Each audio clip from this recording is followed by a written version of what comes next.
नमस्कार। GK quiz tracker में आपका स्वागत है।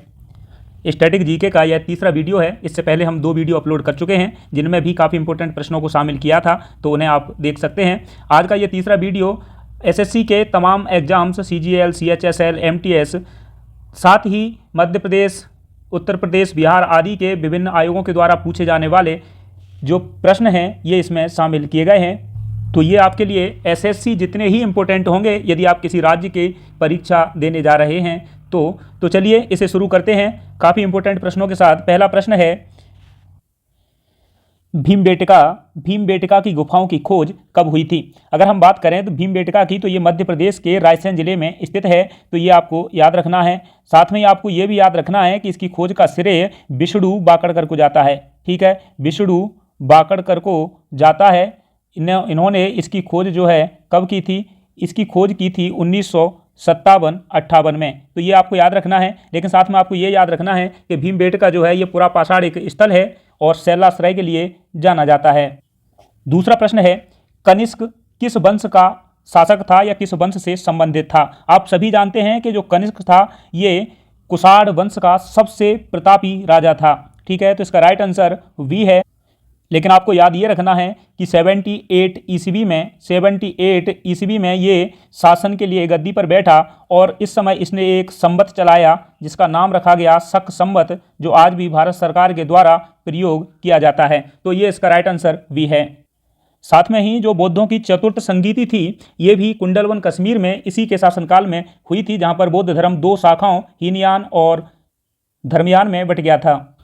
अगला प्रश्न है, Vikram Samvat calendar Gregorian calendar से कितना आगे है? ठीक है, तो देखिए अगर हम बात करें विक्रम संवत की, तो आप सभी जानते हैं कि विक्रमादित्य ने जब शकों पर विजय पाई थी तो उसके उपलक्ष्य में 57, किसी किताब में आपको 57 या 58 लिखा मिलेगा, इस ईस्वी में जो है विक्रम संवत चलवाया था।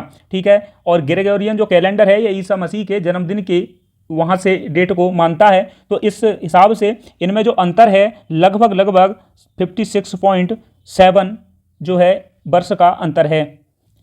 अगला प्रश्न है, अल बरूनी ने अपनी पुस्तक किताब उल हिंद, जिसे मिन मकाला भी कहा जाता है, किस भाषा में लिखी थी? तो अल बरूनी की अगर हम बात करें तो ये जो है संस्कृत सीखने वाला प्रथम मुसलमान था, लेकिन इसने जो अपनी ये किताब उल हिंद ये अरबी भाषा में लिखी थी।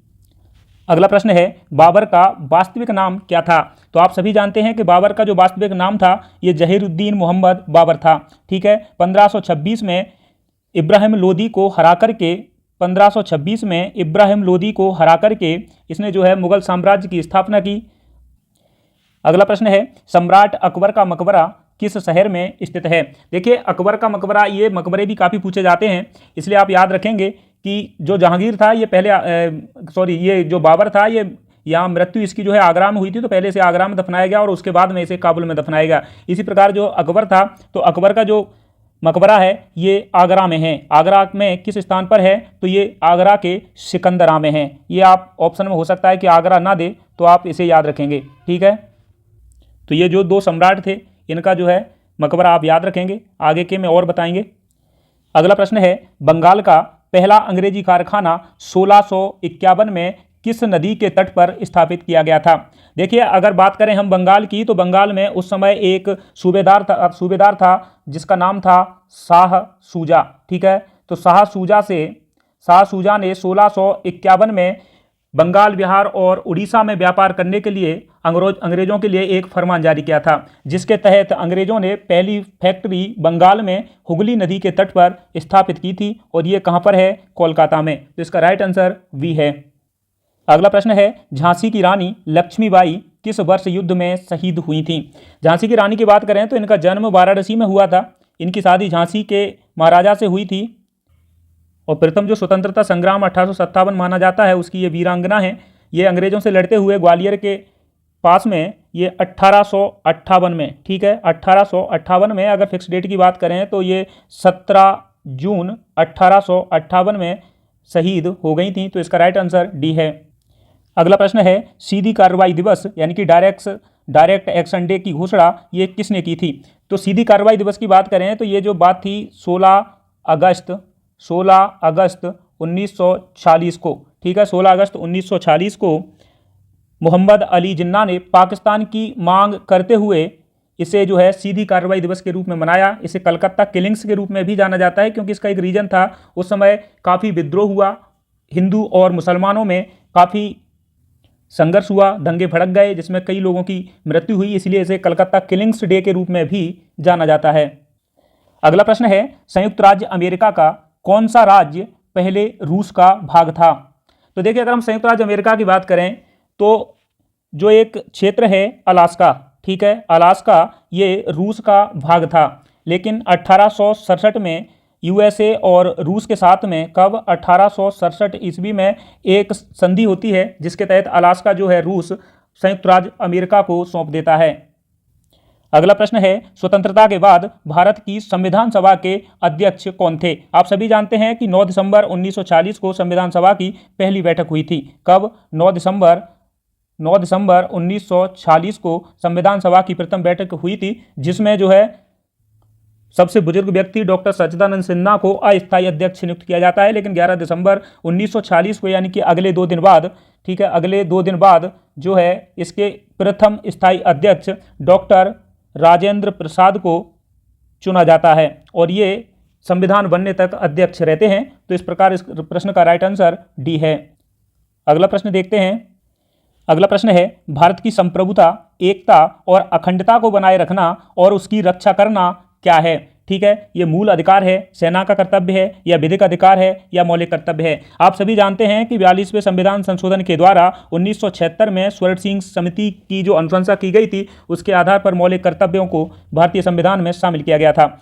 भाग की बात करें तो आप याद रखेंगे 4 का, और अगर अनुच्छेद की बात करें तो आप याद रखेंगे 51 का। इनमें इसे जो है शामिल किया गया। कितनी संख्या है ये आपसे पूछी जाती है, तो 11 है, और ये जो है हमारे लिए संप्रभुता, एकता और अखंडता को बनाए रखने के लिए महत्वपूर्ण हैं। अगला प्रश्न है, भारत के संविधान का कौन सा अनुच्छेद राज्यपाल की नियुक्ति से संबंधित है? तो अनुच्छेद 155 कहता है कि भारत के राज्यों में एक राज्यपाल होगा जो राज्य की कार्यपालिका का प्रमुख होगा, लेकिन इसकी जो नियुक्ति है ये राष्ट्रपति के द्वारा की जाती है। अगला प्रश्न है, भारतीय संविधान में पहला संशोधन कब किया गया था? आप सभी जानते हैं कि 9वीं अनुसूची पहले संविधान संशोधन के तहत जोड़ी गई थी, और ये जो संशोधन किया गया था पहली बार, ये किया गया था 1951 में। अगला प्रश्न है, भारतीय संविधान के किस अनुच्छेद के तहत हिंदी को संघ की आधिकारिक भाषा घोषित किया गया था? आप सभी जानते हैं कि जो भारत में हिंदी है, हिंदी को 14 सितंबर 1949 को आर्टिकल 343 के तहत जो है राजकीय भाषा घोषित किया गया था। इसीलिए हम 14 सितंबर को क्या मनाते हैं? राष्ट्रीय भाषा दिवस के रूप में मनाते हैं।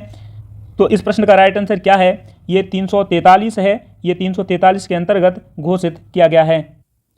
अगला प्रश्न है, इनमें से किसे भारत सरकार का पहला विधि अधिकारी माना जाता है? आप सभी जानते हैं कि जो भारत का पहला विधि अधिकारी होता है वह होता है महान्यायवादी। ठीक है, महान्यायवादी को बोलते हैं अटॉर्नी जनरल। तो अटॉर्नी जो जनरल होता है ये भारत का जो है पहला विधि अधिकारी होता है। इसका मुख्य कार्य होता है संघ सरकार को कानूनी सलाह देना। ये आर्टिकल 76 के तहत, ठीक है, 76 के तहत क्या करता है? राष्ट्रपति इसकी जो है नियुक्ति करता है। अगला प्रश्न है, काफ़ी इंपॉर्टेंट प्रश्न है, एसएससी सीजीएल में ये पूछा गया है। कम्युनिस्ट इंटरनेशनल के नेतृत्व हेतु चयनित किए जाने वाले प्रथम भारतीय कौन थे? तो कम्युनिस्ट इंटरनेशनल की बात करें, इसे थर्ड इंटरनेशनल के नाम से भी जाना जाता है। इसकी जो स्थापना है ये 1919 में व्लादिमीर लेनिन के द्वारा की गई थी, जिसमें लेनिन के निमंत्रण पर भारत के मानवेंद्र नाथ रॉय यानी कि MN रॉय जो है मॉस्को गए थे, जहां पर कम्युनिस्ट इंटरनेशनल के ये प्रथम भारतीय सदस्य बने। अगला प्रश्न है, निम्नलिखित में से किस वर्ष भारतीय ध्वज कोड प्रभावी हुआ था? तो फ्लैग कोड ऑफ इंडिया कब आया था? ये आया था 2002 में। ठीक है, कब आया है? ये 2002 में आया है। इसके तहत हमारे ध्वज को फहराने के नियम कायदे ये बताए गए हैं। साथ में ही इनकी जो ध्वज हमारा कैसा होगा, लंबाई चौड़ाई, ये जो है लंबाई चौड़ाई का अनुपात 3:2 बताया गया है। ये आपको याद रखना है। अगला प्रश्न है, काफ़ी इंपॉर्टेंट प्रश्न है, PSC आदि में कई बार पूछा गया है। भारत में राज्य पुनर्गठन आयोग की स्थापना कब हुई थी? अगर हम भारत की बात करें राज्य पुनर्गठन आयोग की, तो इसकी स्थापना 1963 1953 में हुई थी और इसके जो है अध्यक्ष फजल अली थे। ठीक है, इसके अध्यक्ष कौन थे? फजल अली थे। इसके कुल 3 सदस्य थे, एक तो फजल अली थे, के.एम. पडिक्कर दूसरे थे और तीसरे हृदयनाथ कुंजरू थे। इसने जो है 1955 में अपनी रिपोर्ट सौंपी और 1956 में इसी की अनुशंसा पर 14 राज्य और 6 केंद्र शासित प्रदेश भारत में बने थे। तो इस प्रश्न का राइट आंसर ए है। अगला प्रश्न है, निम्नलिखित भारतीय भाषाओं में एक द्रविड़ की मूल भाषा में नहीं है। आप सभी जानते हैं कि जो द्रविड़ जो है ये दक्षिण भारत की एक भाषा है जिसकी भाषा में 4 भाषाएं शामिल हैं। एक है मलयालम, दूसरी है कन्नड़, तीसरी है तेलुगु और एक है तमिल। ठीक है, कौन सी है? तमिल। तो ये जो 4 भाषाएं हैं ये द्रविड़ की मूल भाषा हैं, लेकिन इसमें मराठी शामिल नहीं है। मराठी संस्कृत के अपभ्रंश से निकली हुई एक भाषा है। जैसा कि आप सभी जानते हैं कि हम इस वीडियो में सभी प्रश्नों को शामिल करते हैं। पहले इतिहास के 10 प्रश्न थे, अगले 10 प्रश्न संविधान से लिए गए थे और ये 10 प्रश्न आगे आपको भूगोल से देखने को मिलेंगे। इसी प्रकार इकोनॉमी और उसके बाद में कुछ इंपॉर्टेंट जो विविध से आते हैं उन प्रश्नों को शामिल किया जाएगा। तो आप इसे वीडियो को देखें, जरूर देखें और पूरा देखें ताकि आपको हर एक एग्जाम में इसका लाभ मिल सकेगा। तो चलिए शुरू करते हैं। आकाशगंगा की निकटतम स्पाइरल गैलेक्सी कौन सी है? तो जो आकाशगंगा है इसकी निकटतम गैलेक्सी है, इसका नाम है देवयानी यानी कि एंड्रोमेडा गैलेक्सी। इसका राइट आंसर वी है। और गैलेक्सी क्या होती हैं? तो आप सभी जानते हैं, इनमें असंख्य तारे, असंख्य पिंड इसमें शामिल होते हैं। अगला प्रश्न है, 21 मार्च और 23 सितंबर को सूर्य की किरणें सीधे भूमध्य रेखा पर पड़ती हैं, जिसके कारण पृथ्वी पर दिन और रात बराबर होते हैं। इसे क्या कहा जाता है? तो देखिए, जब दिन और रात बराबर होते हैं तो उस स्थिति को कहते हैं विषुव। ठीक है, क्या कहते हैं? विषुव कहते हैं। विषुव भी 2 प्रकार से होते हैं, एक होता है शरद विषुव, एक होता है शरद विषुव और एक होता है बसंत विषुव। ठीक है, एक होता है बसंत विषुव। जो शरद विषुव होता है ये होता है 23 सितंबर को और बसंत विषुव जो है ये 21 मार्च को पड़ता है। तो ये 2 दिन ऐसे होते हैं जहां जो है पृथ्वी पर दिन और रात बराबर होते हैं और इसे जो है विषुव कहा जाता है। अगला प्रश्न है, ये भी एसएससी सीजीएल में पूछा गया है, काफी इंपॉर्टेंट प्रश्न है। मणिटोलिन द्वीप ये कहां पर स्थित है? मणिटोलिन द्वीप की बात करें तो देखिए ये जो है काफी इंपॉर्टेंट है। इसे झीलों का घर कहा जाता है। क्या कहा जाता है? झीलों का घर कहा जाता है। तो इसके बारे में 2 फैक्ट आप याद रखेंगे। एक तो ये है कि इसे झीलों का घर कहा जाता है, दूसरा ये है कि दुनिया का सबसे बड़ा झील पर स्थित द्वीप है। ठीक है, आप सभी जानते हैं कि ग्रीनलैंड दुनिया का सबसे बड़ा द्वीप है। माजुली जो ब्रह्मपुत्र नदी पर है ये दुनिया का सबसे बड़ा नदी द्वीप है, यानी कि नदी पर स्थित द्वीप है। इसी प्रकार मणिटोलिन द्वीप दुनिया का सबसे बड़ा झील पर स्थित द्वीप है और ये स्थित कहाँ पर है? तो ये स्थित है कनाडा में। अगला प्रश्न है, इनमें से कौन सा प्रसिद्ध लैंडमार्क ओंटेरियो झील और इरी झील के बीच में स्थित है? तो देखिए, आप सभी जानते हैं कि जो ओंटेरियो झील है और इरी झील ये संयुक्त राज्य अमेरिका और कनाडा की सीमा पर स्थित हैं। इनमें से 5 झीलें हैं, लेकिन इन 2 झीलों के बीच में एक प्रसिद्ध लैंडमार्क पाया जाता है जिसका नाम है नियाग्रा जलप्रपात। कौन सा? नियाग्रा जलप्रपात।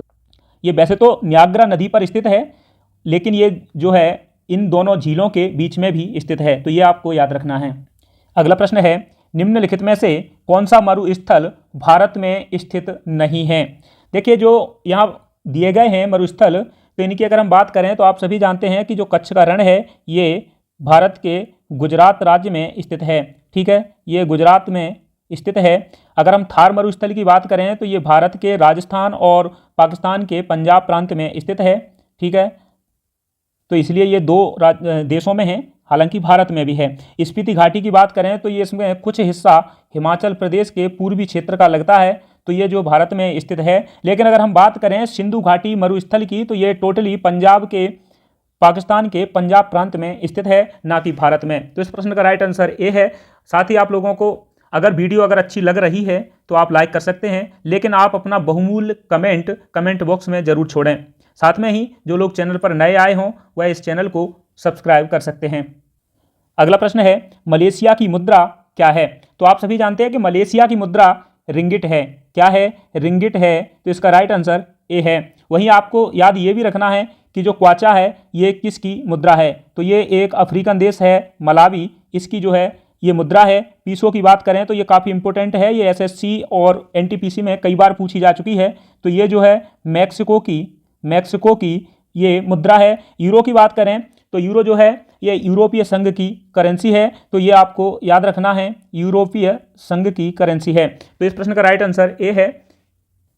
अगला प्रश्न है, कितने भारतीय राज्यों की सीमाएं नेपाल से जुड़ी हुई हैं? तो जो भारतीय राज्य हैं, एक है उत्तराखंड, दूसरा है यूपी, तीसरा है वेस्ट बंगाल, ठीक है, यानी कि पश्चिम बंगाल, और बिहार, ठीक है, बिहार और सिक्किम।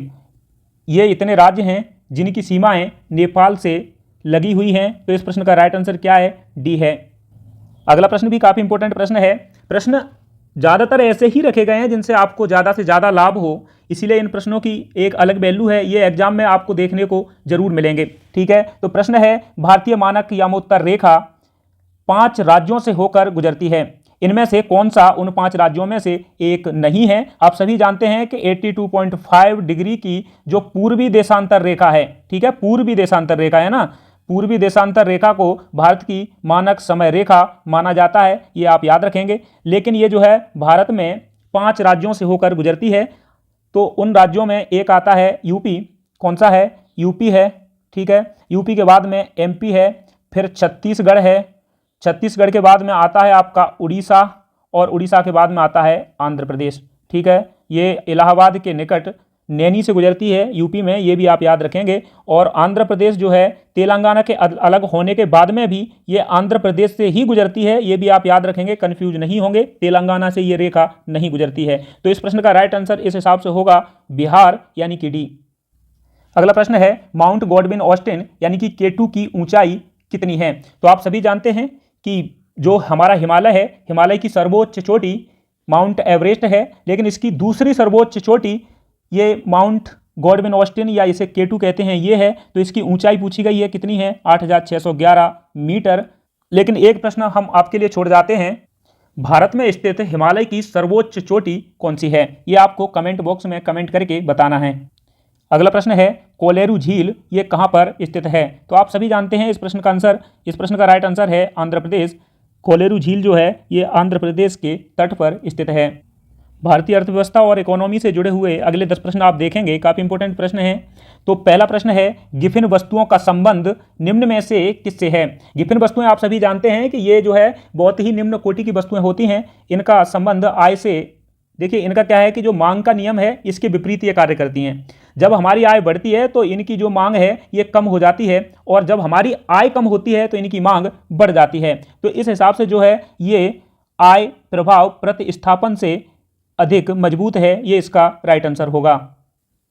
अगला प्रश्न है, भारतीय रिजर्व बैंक की स्थापना कब की गई थी? ठीक है, तो भारतीय रिजर्व बैंक की स्थापना आप सभी जानते हैं कि 1 अप्रैल 1935 को की गई थी। तो इसका राइट आंसर सी है। आप ये भी याद रखेंगे कि इसका मुख्यालय जो है मुंबई में है, ठीक है, इसका मुख्यालय मुंबई में है, और 1949 में ये इसका जो है राष्ट्रीयकरण किया गया था, और ये भारत का केंद्रीय बैंक है।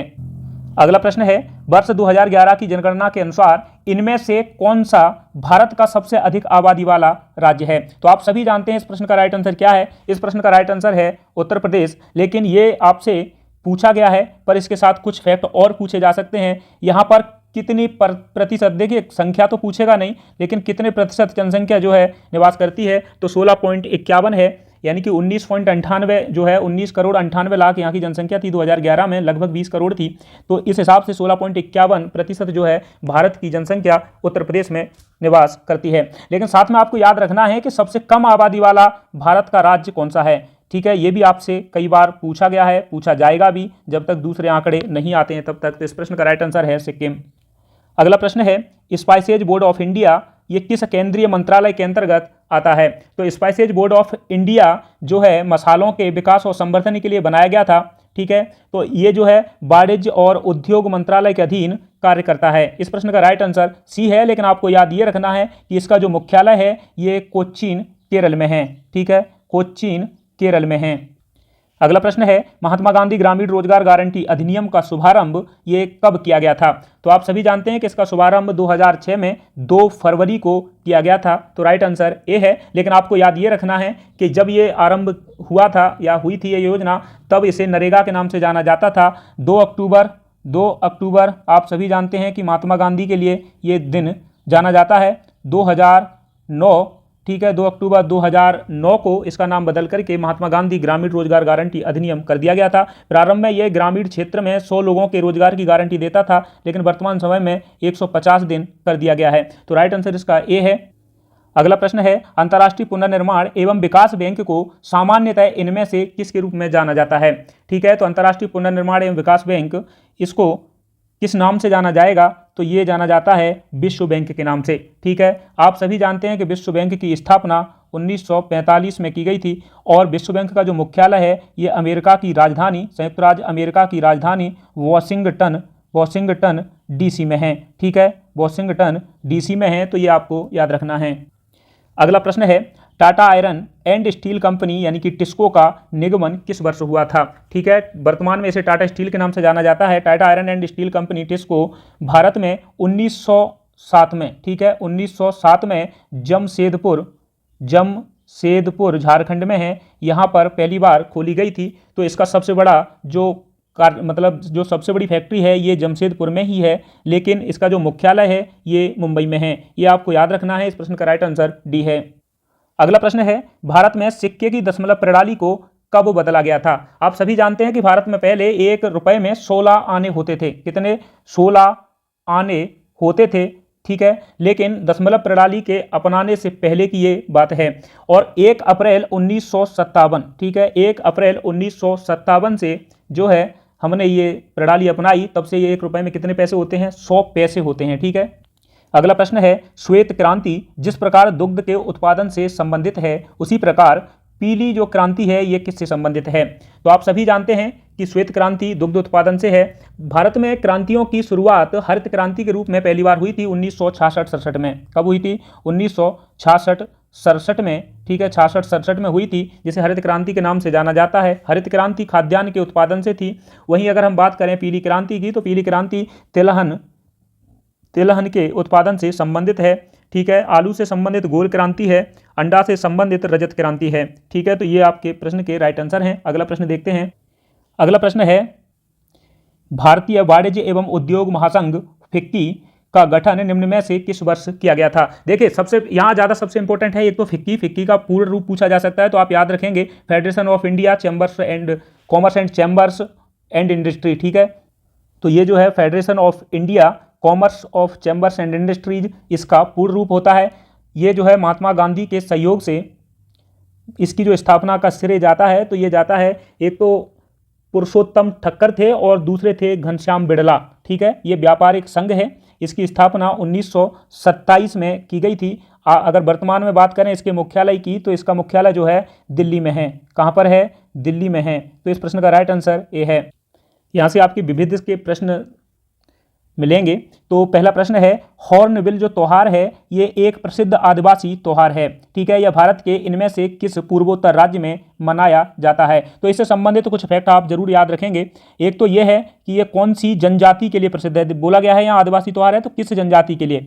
तो एक जनजाति है नागा जनजाति। ठीक है, नागा जनजाति का एक पवित्र पक्षी है हॉर्नबिल, जिसके नाम पर इस त्योहार का नाम हॉर्नबिल रखा गया है। 1 दिसंबर, ठीक है, 1 दिसंबर, आप सभी जानते हैं कि 1 दिसंबर 1963 को जो है नागालैंड की स्थापना हुई थी। तो 1 दिसंबर को ये त्यौहार मनाया जाता है। इस हिसाब से इस प्रश्न का राइट आंसर क्या होगा? वो बी होगा। अगला प्रश्न है रामखेलिया ये किस राज्य का एक लोक नृत्य है? तो अगर हम बात करें हरियाणा की, तो हरियाणा के लोक नृत्यों में फेमस है एक धमाल है और भी हैं। बिहार की बात करें तो यहाँ प्रसिद्ध है रामखेलिया। ठीक है, इस प्रश्न का राइट आंसर वी है। अगर हम बात करें केरल की, तो आप सभी जानते हैं मोहिनीअट्टम, कथकली। ठीक है, कथकली मोहिनीअट्टम। मध्य प्रदेश की बात करें तो यहाँ पर प्रसिद्ध है मटकी नृत्य, राई। ठीक है, तो ये कुछ जो है फैक्ट हैं जिन्हें आप याद रख सकते हैं। अगला प्रश्न है निम्नलिखित में से कौन कर्नाटक संगीत की त्रिमूर्ति में से एक है? देखिए, कला एवं संस्कृति से एसएससी ही नहीं बल्कि हर एक एग्जाम में प्रश्न बनते रहे हैं। तो ये जो है कर्नाटक संगीत से प्रश्न आया है। तो इसमें देखिए, कर्नाटक संगीत की अगर त्रिमूर्ति की बात करें तो एक तो याद रखने हैं आपको त्यागराज, ठीक है, त्यागराज, और दूसरे हैं मुथुस्वामी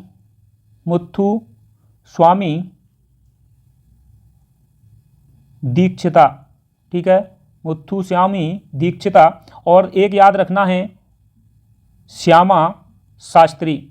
ये 3 लोग हैं। ये तीनों लोगों को क्या कहा जाता है? कर्नाटक संगीत की त्रिमूर्ति कहा जाता है, ठीक है। कर्नाटक संगीत के पिता या जनक ये किसको कहा जाता है? ये भी आपसे पूछा जा सकता है।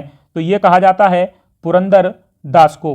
तो ये जो कुछ फैक्ट थे आप याद रखेंगे। अब देख लीजिएगा कि यहाँ पर जो त्यागराज है, मुथुस्वामी दीक्षिता है, श्यामा शास्त्री हैं, इनमें से कौन यहाँ पर है? तो इस प्रश्न का राइट आंसर है डी, यानी कि त्यागराज। अगला प्रश्न है, why I am a Hindu पुस्तक के लेखक कौन हैं? देखिए, आप सभी जानते हैं कि ये पुस्तक काफ़ी चर्चित रही थी। कब आई थी? तो ये 2018 में आई थी, और इस प्रसिद्ध पुस्तक के प्रसिद्ध लेखक हैं शशि थरूर, ठीक है।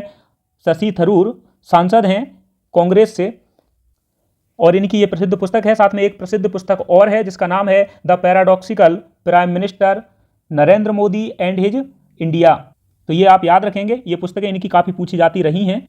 अगला प्रश्न है, अंतर्राष्ट्रीय महिला दिवस हर साल किस दिन मनाया जाता है? ये सिंपल सा प्रश्न है, आप सभी इसका आंसर जानते ही होंगे। इसका प्रश्न है 8 मार्च को, ठीक है। कब मनाया जाता है? यहाँ पे ये मिस्टेक हुई है, तो 8 मार्च को। अगला प्रश्न देखते हैं।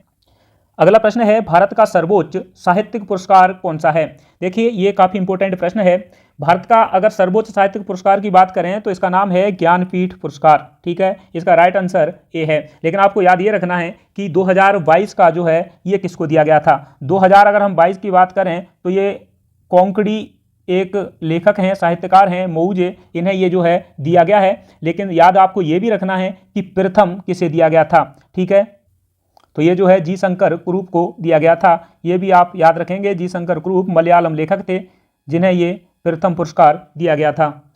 अगला प्रश्न है, इंटरनेशनल कोर्ट ऑफ जस्टिस का हेड क्वार्टर कहाँ पर स्थित है? इंटरनेशनल कोर्ट ऑफ जस्टिस की अगर हम बात करें तो ये देखिए, संयुक्त राष्ट्र संघ के कुल 6 अंग हैं, ठीक है। 6 अंग में से 5 के मुख्यालय संयुक्त राज्य अमेरिका में ही है, लेकिन ये 6वां है जिसका मुख्यालय अमेरिका से बाहर है, और ये कहाँ पर है? नीदरलैंड के प्रसिद्ध शहर द हेग में। तो इसका राइट आंसर डी है। अगला प्रश्न है, भारतीय अंतरिक्ष कार्यक्रम का जनक किसे कहा जाता है? तो आप सभी जानते हैं कि विक्रम साराभाई के सहयोग से ही 1962 में एक समिति अंतरिक्ष से संबंधित स्थापित की गई थी जिसका नाम कोई स्पार था, जो बाद में आगे चल कर के 1969 में इसरो के नाम से प्रसिद्ध हुई। इसीलिए भारतीय अंतरिक्ष कार्यक्रम का जनक डॉक्टर विक्रम साराभाई को जाना जाता है, कहा जाता है। अगला प्रश्न है, सचिन तेंदुलकर ने अंतर्राष्ट्रीय क्रिकेट में अपना 100वां शतक किस टीम के खिलाफ बनाया था? आप सभी जानते हैं कि सबसे ज़्यादा रन वनडे में या टेस्ट में सबसे ज़्यादा शतक बनाने का रिकॉर्ड हमारे प्रसिद्ध प्लेयर सचिन तेंदुलकर के नाम ही है, ठीक है। तो इन्होंने सबसे ज़्यादा शतक 100 बनाए हैं। टेस्ट में 51 हैं। कितने हैं ये भी आपसे कई बार पूछा जाता है। टेस्ट में 51, और अगर हम वनडे की बात करें तो इन्होंने 49 शतक बनाए हैं। इनका एक दोहरा शतक भी है जो ग्वालियर में बनाया था दक्षिण अफ्रीका के खिलाफ, ये भी काफ़ी पूछा जाता रहा है।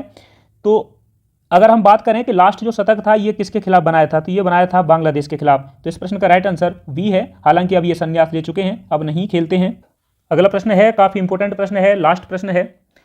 तो ये कह रहा है कि इनमें से कौन सा भारतीय अनुसंधान स्टेशन अंटार्कटिका में नहीं है? आप सभी जानते हैं कि अंटार्कटिका में विभिन्न देशों के अनुसंधान केंद्र स्थित हैं, इन्हीं में से भारत भी शामिल है। तो भारत का अगर हम बात करें, भारत की जो है पहला अनुसंधान केंद्र था जिसका नाम था दक्षिण गंगोत्री, ये था पहला। अगर हम बात करें दूसरे की तो दूसरा था मैत्री, ठीक है। और तीसरे की बात करें जो नाम है जिसका भारती, तो ये जो है 3 स्टेशन मतलब भारत के अंटार्कटिका में स्थित हो चुके हैं। हिमालय जो है ये इस नाम से कोई भी स्टेशन नहीं है। मेरे हिसाब से अगर आपने पूरी वीडियो देखी होगी तो आप समझ गए होंगे कि ये प्रश्न आपको किसी न किसी एग्जाम में जरूर देखने को मिलेंगे, ठीक है। आप जिस भी एग्जाम को देने जा रहे हैं, हमारी जीके की जो श्रृंखला चल रही है उसके सिलेबस के अकॉर्डिंग आप इसे देख सकते हैं। अगर आपको वीडियो अच्छी लगी हो तो लाइक कर सकते हैं। बहुमूल्य कमेंट आपका हमारे लिए काफ़ी महत्वपूर्ण होता है, इसलिए आप कमेंट जरूर किया करें। साथ में ही जो लोग चैनल पर नए आते हैं वो इस चैनल को सब्सक्राइब जरूर कर लें, ताकि हमारा प्रोत्साहन चलता रहेगा और हम ऐसे ही वीडियो आपके लिए लाते रहेंगे। चलिए मिलते हैं अगली वीडियो में, तब तक के लिए नमस्कार।